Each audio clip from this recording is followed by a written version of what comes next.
Meus irmãos e irmãs, a paz do Senhor. Que prazer enorme estarmos juntos mais uma vez para estudarmos a santa e gloriosa palavra do Senhor.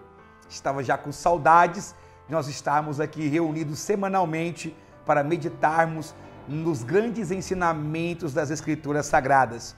Estamos dando continuidade ao quarto trimestre em que estamos estudando sobre Jó, as lições, os profundos ensinamentos que a vida desse homem de Deus tem para nós. Seja muito bem-vindo e seja muito bem-vinda. O programa Escola Bíblica Dominical já está no ar. E a nossa lição é a lição de número 2, que tem como título Quem era Jó?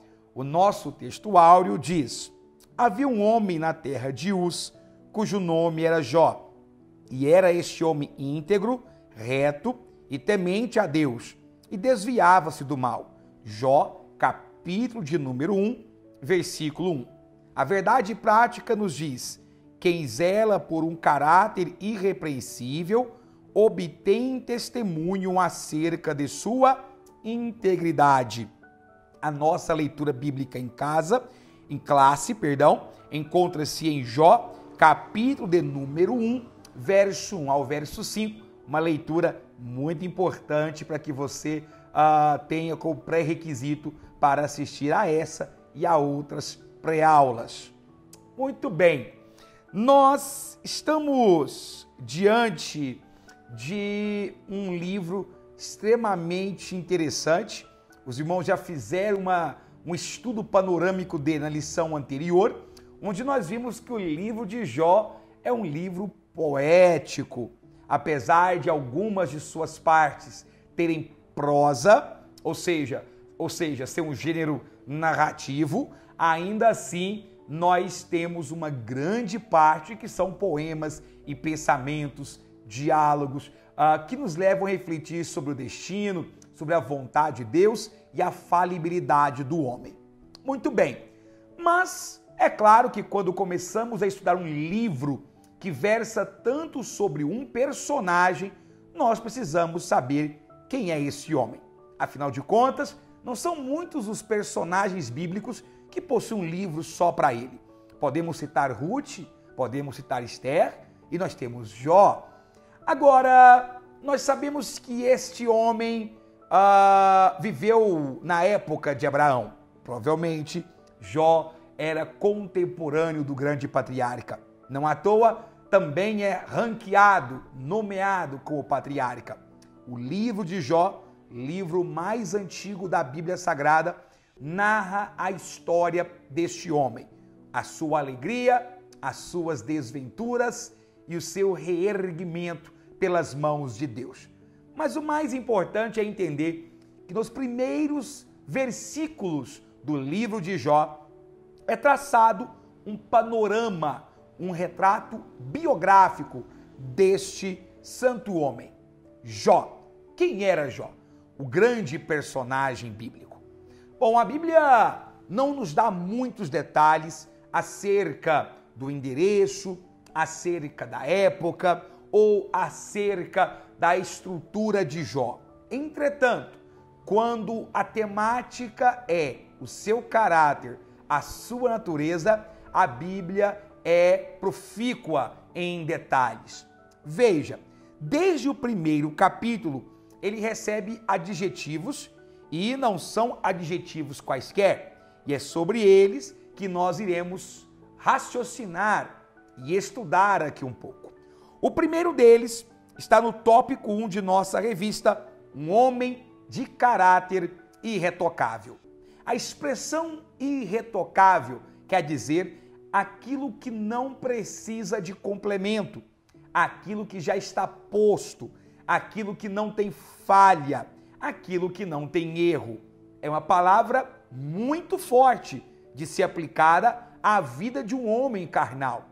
Algumas pessoas poderiam pensar: bom, você está dizendo, evangelista de Israel, que Jó era um homem que não tinha pecado? É obviamente que não. Aliás, nenhum homem pode trazer para si, pedir para si este título, alguém que nunca pecou. Bem, na verdade, nós sabemos que o único que não pecou foi Jesus Cristo, o Filho de Deus. E isso, claro, graças à sua descendência e ascendência divina. Por isso ele não pecou, mas todo homem pecou. A Bíblia diz: miserável homem que sou, quem me livrará do corpo desta morte? Ou seja, traz para si a ideia da morte. O salmista disse muito claramente: em pecado concebeu-me minha mãe. Todos pecaram, segundo o apóstolo Paulo, e destituídos estão da glória de Deus. Portanto, nenhum homem pode exigir para si, trazer para si o título de homem sem pecado. Jó pecava. Jó era um homem com suas falhas. Mas a verdade é que o potencial de arrependimento e a posição de Jó em buscar ser o mais santo possível tornou-o digno de ser chamado de homem íntegro. A expressão íntegro quer dizer completo. A expressão íntegro quer dizer inteiro, sem defeito. O que a expressão íntegro nos traz à memória? A expressão íntegro, a palavra íntegra, significa alguém que havia atingido uma vida de maturidade. A palavra íntegro significa alguém sem duplicidade de fala. Em outros termos, alguém não hipócrita. Quando a Bíblia diz que Jó tinha um caráter íntegro, significa que Jó não era um mentiroso, não era alguém que agia com leviandade, não era alguém enganador. Pelo contrário, as pessoas procuravam Jó para que ele advogasse em suas causas. A Bíblia não dá base para dizer que Jó era um rábula, alguém que exerceu o direito de forma intuitiva, não. Mas a maneira como Jó pautava a sua vida e a sua conduta fez-lhe merecedor do título de integridade. Uma vida madura, uma vida plena, completa. É interessante que mesmo diante das acusações dos seus amigos, como veremos mais à frente, Jó manteve a sua integridade. Um outro detalhe que nos chama a atenção é que a Bíblia diz que Jó era um homem íntegro, temente a Deus e que se desviava do mal. Muitos entendem erroneamente a palavra temer. Pensam que temer é sinônimo de pavor, de medo. E a verdade é que na Bíblia Sagrada, temer é sinônimo de respeito. Temer é sinônimo de reverência. Quando um filho teme ao pai, não é que ele tem pavor do pai, não, mas ele presta respeito, porque ao pai é atribuído propriedades que ele não tem, autoridade que ele não tem. Quando a Bíblia diz que Jó era um homem temente a Deus, está dizendo que Jó tinha o respeito a Deus como alicerce do seu caráter. Isso é extremamente importante. O temor ao Senhor, já diz Provérbios capítulo 9, é o princípio de toda a sabedoria. O próprio livro de Jó traz no capítulo 28, no versículo 28, uma palavra de exortação maravilhosa que diz: eis que o temor do Senhor é a sabedoria, e o apartar-se do mal é o entendimento. Temer ao Senhor significa respeitar a Deus em seu caráter. É reconhecer a onipotência, a onipresença e a onisciência de Deus. É saber que o Senhor Jeová possui atributos a ele inerentes, possui atributos específicos dele e que isso faz merecedor de toda a honra e de toda a glória. É uma reverência, Jó tinha por Deus, uma reverência como um filho tem diante de um pai amoroso, um respeito que acima de qualquer coisa conduz à obediência. Porque veja, um dos frutos de temer a Deus é ser a Ele obediente. Ninguém teme a Deus e é desobediente.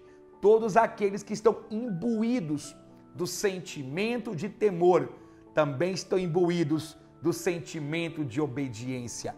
Jó obedecia a Deus, não porque havia proibições de A ou B ou C, não porque a sociedade o forçava, até porque Jó conviveu em uma sociedade extremamente idólatra. Como eu disse, Jó era contemporâneo de Abraão. O pai de Abraão, Terá, durante um tempo foi fabricante de ídolos. Então não foi a sociedade que influenciou Jó. Jó obedecia a Deus, porque a sua alma se alimentava do temor, da reverência, do respeito a Deus. O nosso capítulo 2 traz um outro caráter de Jó. Jó era um homem próspero. A palavra prosperidade tem um alcance muito mais amplo do que riqueza. Por quê? Porque a riqueza, ela se refere especificamente ao acúmulo de bens materiais. Mas a palavra prosperidade, ela tem um alcance muito maior, porque ela abrange tanto aquilo que é material quanto aquilo que é imaterial. Jó não tinha apenas riqueza, Jó era próspero. Por quê? Porque Jó tinha terras, Jó tinha servos, Jó tinha animais, e essa tríade era pré-requisito necessário para que aquele homem frequentasse a high society da época dos patriarcas. Mas Jó tinha uma família que o amava. Jó tinha uma esposa que estava ao seu lado. Jó tinha uma vida de respeito com as pessoas, tanto de ser respeitado, quanto de respeitar as outras pessoas. E isso fazia com que a prosperidade de Jó ou a riqueza de Jó extrapolasse o campo material e fosse dotada também de valores imateriais. Afinal, nada paga a paz. Afinal, nada compra o respeito. Nada compra uma bela família. Não, isso veio por consequência. A prosperidade de Jó era um símbolo máximo de que a sua vida era teocêntrica. E uma coisa nos chama a atenção quando olhamos para a vida do patriarca Jó. Ele não era um homem que amava aquilo que ele possuía. Até porque, se o sentimento de amor de Jó estivesse sobre a sua riqueza, ele teria blasfemado contra Deus. Uma das grandes razões pela qual Jó não pecou contra Deus foi porque o seu coração, ou melhor, o seu tesouro, não eram os seus bens materiais. O seu tesouro nem era a sua família. O seu tesouro era a comunhão que ele possuía com Deus. Aonde estiver o seu coração, onde é o seu tesouro, aí estará o seu coração. O tesouro de Jó era o seu amor e a sua convivência com Deus. E é lá que estava o coração de Jó. E por isso ele não pecou contra Deus. O problema não é ser rico. Eu já vi muitos discursos e pregações de pessoas pregando contra a riqueza. De que ser rico é pecado, ser rico é abrir mão das bênçãos de Deus, dos galardões celestiais. Não, o problema não é ser rico muitas vezes é bênção de Deus. Claro que a recíproca não é verdadeira. Você ser rico não quer dizer que você é abençoado. Assim como ser abençoado não quer dizer que você será necessariamente rico. Mas a riqueza pode sim ser uma bênção de Deus na vida das pessoas. Por que não? Agora, não o amor a ela. Quando Paulo escreve ao jovem presbítero, aliás, ao jovem obreiro, né? Porque o tipo de obreiros na época é diferente. Quando ele escreve ao jovem obreiro Timóteo, ele fala sobre isso. E lá em 1 Timóteo, capítulo 6, verso 7 ao verso 10, Paulo, na instrumentalidade do Espírito Santo, pela instrumentalidade dele, pelo Espírito Santo, diz: porque nada trouxemos para este mundo, e manifesto é que nada podemos levar dele. Tendo, porém, sustento, e com que nos cobrimos, estejamos com isso contentes. Mas os que querem ser ricos caem em tentação e em laço e em muitas concupiscências loucas e nocivas que submergem os homens na perdição e ruína. Veja bem, porque o amor ao dinheiro é a raiz de toda espécie de males. E nessa cobiça, alguns se desviaram da fé e se transpassaram a si mesmos com muitas dores.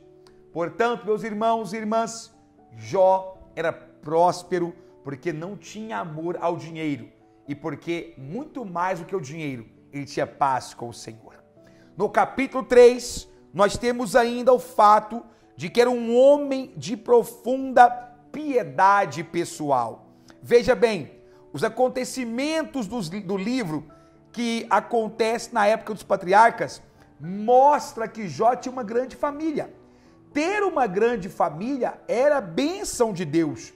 E isso fez com que Jó adquirisse um cuidado pessoal pelas outras pessoas. O altruísmo e a empatia de Jó é notória. É algo surpreendente. Quando nós vemos a Bíblia Sagrada falar que havia sempre festas e que os filhos de Jó se reuniam, isso dá a entender de que era uma família unida, que era uma família que estava sempre para comemorar os seus aniversários.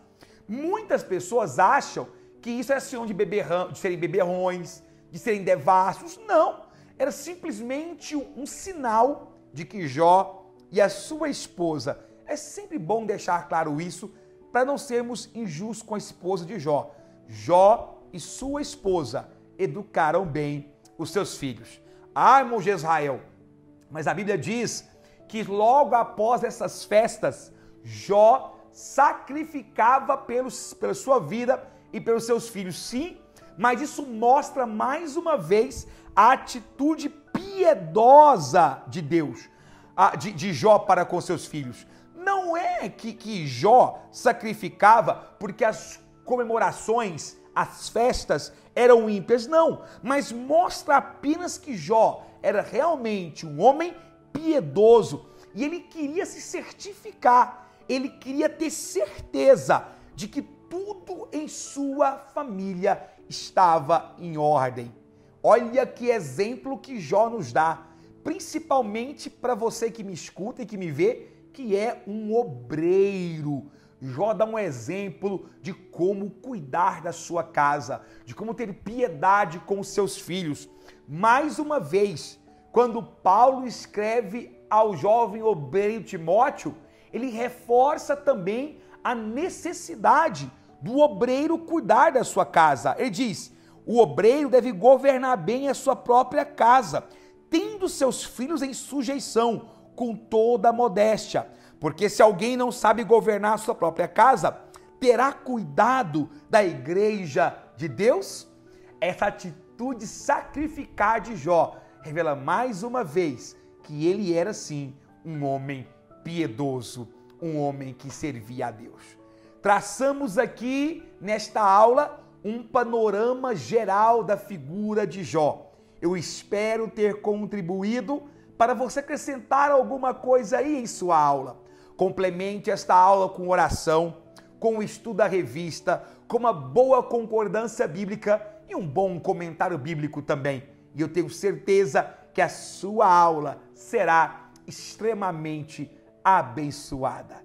Semana que vem estaremos de volta, juntamente com o presbítero Efraim, para darmos continuidade ao estudo da palavra do Senhor. Que Deus, em Cristo Jesus, te abençoe, prospere a tua vida e a tua casa sempre mais. Amém.